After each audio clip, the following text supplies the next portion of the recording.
শেখ হাসিনা, জয় ও পুতুলের বিচার শুরু, গ্রেপ্তারি পরোয়ানা জারি। দলগুলোর মধ্যে বোঝাপড়া না থাকলে ভবিষ্যতে তিক্ততা সৃষ্টি হবে বলছেন মির্জা ফখরুল। এদিকে ময়মনসিংহে জয়নুল আবেদীন উদ্যানে উচ্ছেদ হচ্ছে মিনি চিড়িয়াখানা ও শিশু পার্ক। এবং সর্বশেষ জানাবো জুলাই সনদের দাবিতে শাহবাগ মোড় অবরোধ। শুনছিলেন সংবাদ শিরোনাম, এবারে বিস্তারিত।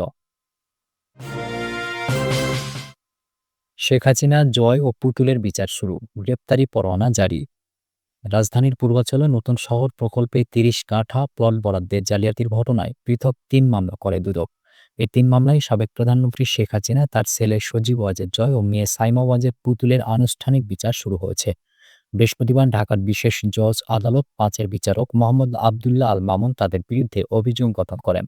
তবে আসামিরা পলাতক থাকায় তাদের বিরুদ্ধে গ্রেপ্তারি পরোয়ানা জারি করা হয়েছে। একই সঙ্গে সাক্ষ্য গ্রহণের জন্য আগামী ১১ই আগস্ট দিন ধার্য করা হয়েছে বলেও জানান দুদকের প্রসিকিউটর মীর আহমেদ আলী সালাম। এ বিষয়ে তিনি বলেন, ৩ মামলায় আসামিদের বিরুদ্ধে অভিযোগ গঠন করা হয়েছে। এসব মামলায় শেখ হাসিনা সহ ১২ জন, সজীব ওয়াজেদ জয় ও শেখ হাসিনা সহ ১৭ এবং সাইমা ওয়াজেদ পুতুল ও শেখ হাসিনা সহ ১৮ জন আসামি। দলগুলোর মধ্যে বোঝাপড়া না থাকলে ভবিষ্যতে তিক্ততা সৃষ্টি হবে বলছেন মির্জা ফখরুল।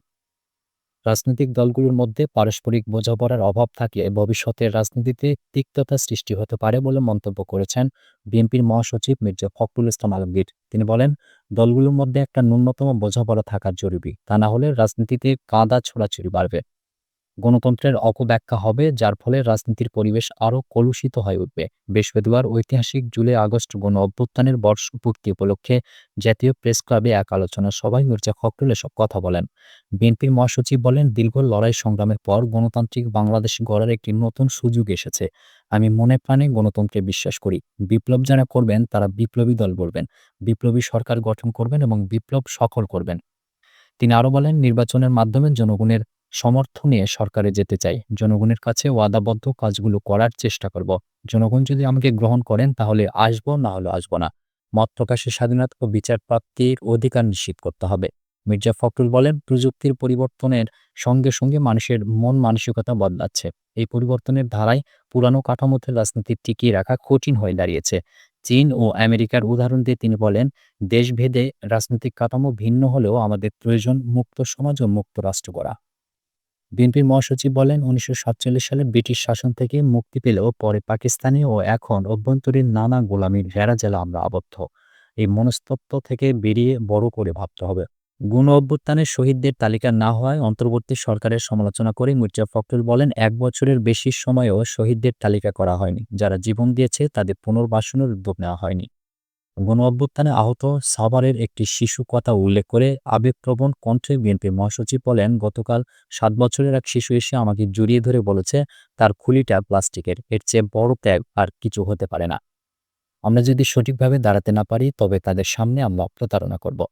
রাষ্ট্র সংস্কারে ১২টি মৌলিক বিষয়ে রাজনৈতিক দলগুলোর মধ্যে ঐকমত্যকে ইতিবাচক উল্লেখ করে তিনি আরও বলেন, মৌলিক বিষয়গুলো নিয়ে সমাধানে পৌঁছাতে পারলে ফেব্রুয়ারিতে নির্বাচন সম্ভব। এতে রাজনৈতিক দ্বিধা দূর হবে। ময়মনসিংহে জয়নুল আবেদীন উদ্যানে উচ্ছেদ হচ্ছে মিনি চিড়িয়াখানা ও শিশু পার্ক। ময়মনসিংহ নগরীর জয়নুল আবেদীন উদ্যানের ভেতরে মিনি চিড়িয়াখানা ও শিশু পার্ক উচ্ছেদ করা হয়েছে।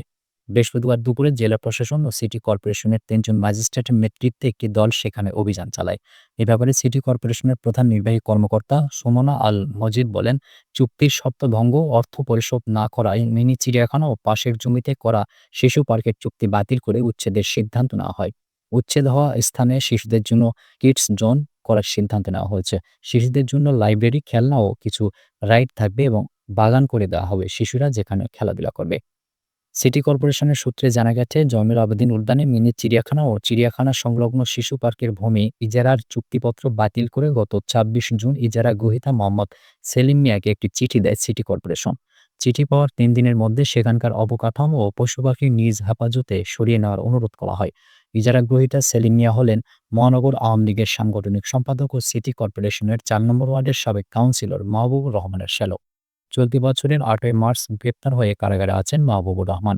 তবে সেলিম মিয়ার নামে পার্ক ইজারা নেওয়া হলেও এটি নিয়ন্ত্রণ করতেন আওয়ামী লীগ নেতা ও কাউন্সিলর মাহবুবুর রহমান। ২০১৪ সালের ৩০ জুন তৎকালীন পৌরসভা মিনি চিড়িয়াখানাটি ১০ বছরের জন্য ইজারা দেয়। ২০২৪ সালে ৩০ জুন ইজারার চুক্তির মেয়াদ শেষ হয়। ৬ লাখ টাকায় চিড়িয়াখানাটি ইজারা দিলেও মেয়াদ শেষ হলেও মাত্র ৩,৩০,০০০ টাকা জমা দেওয়া হয়। মিনি চিড়িয়াখানার পাশের জমিটি ২০১৪ সালের ৩০ ডিসেম্বর ১০,০০০ টাকা জমা দিয়ে মাসে ১,০০০ টাকা ভাড়ায় চুক্তি সম্পাদন করা হয়। ২ শতক জমি ১০ বছরের জন্য ইজারা দেওয়া হলেও চুক্তিপত্রে শিশু পার্কের কথা সম্পূর্ণ গোপন রাখা হয় বলে সিটি কর্পোরেশনের চুক্তি বাতিলের প্রতিবেদনে উল্লেখ করা হয়েছে। জুলাই সনদের দাবিতে শাহবাগ অবরোধ। জুলাই ঘোষণাপত্র, জুলাই সনদ দ্রুত বাস্তবায়ন এবং তা স্থায়ী বিধানে যুক্ত করার দাবিতে রাজধানীর শাহবাগে অবস্থান কর্মসূচি পালন করেছেন জুলাই যোদ্ধারা। একই দাবিতে শহীদ পরিবারের সদস্যরাও শাহবাগ মোড়ে অবস্থান নিয়েছেন। বৃহস্পতিবার বেলা ১১টার দিকে শাহবাগে জড়ো হন তারা। এতে বন্ধ হয়ে যায় যান চলাচল। অন্যদিকে আন্দোলনকে কেন্দ্র করে শাহবাগে নিরাপত্তার জোরদারে মোতায়েন করা হয়েছে পুলিশ ও বিজিবি। জুলাই যোদ্ধাদের ভাষ্য, এখনো জুলাই সনদ না হওয়ায় আহত ও শহীদ পরিবারের সদস্যরা বাধ্য হয়েই আন্দোলনে নেমেছেন। বারবার এ দাবি জানানো হলেও কোনো অগ্রগতি হয়নি। তারা বলছেন, জুলাই সনদ আমাদের দাবি নয়, এটি আমাদের অধিকার। দাবি আদায় না হওয়া পর্যন্ত আন্দোলন চলবে। জুলাই সনদ নিয়ে আশ্বাস পূরণ না হলে শাহবাগে অস্থায়ী মঞ্চ তৈরি করে অবস্থান করবেন বলেও হুঁশিয়ারি উচ্চারণ করেছেন জুলাই যোদ্ধারা। শাহবাগ থানার ওসি খালিদ মনসুর গণমাধ্যমকে বলেন, অবরোধের কারণে শাহবাগ মোড় ও এর আশেপাশের রাস্তায় যান চলাচল বন্ধ হয়ে গেছে। এদিকে বৃহস্পতিবার দ্বিতীয় পর্বের আলোচনা শেষ করে জুলাই সনদ চূড়ান্ত করতে চায় জাতীয় ঐকমত্য কমিশন। তবে ঐকমত্য তৈরির লক্ষ্যে রাজনৈতিক দলগুলোর সঙ্গে কমিশনের আলোচনা হলেও জুলাই জাতীয় সনদের খসড়া নিয়ে আপত্তির কথা জানিয়েছে জামায়াতে ইসলামী, জাতীয় নাগরিক পার্টি ও ইসলামী আন্দোলন বাংলাদেশ সহ বেশ কিছু রাজনৈতিক দল।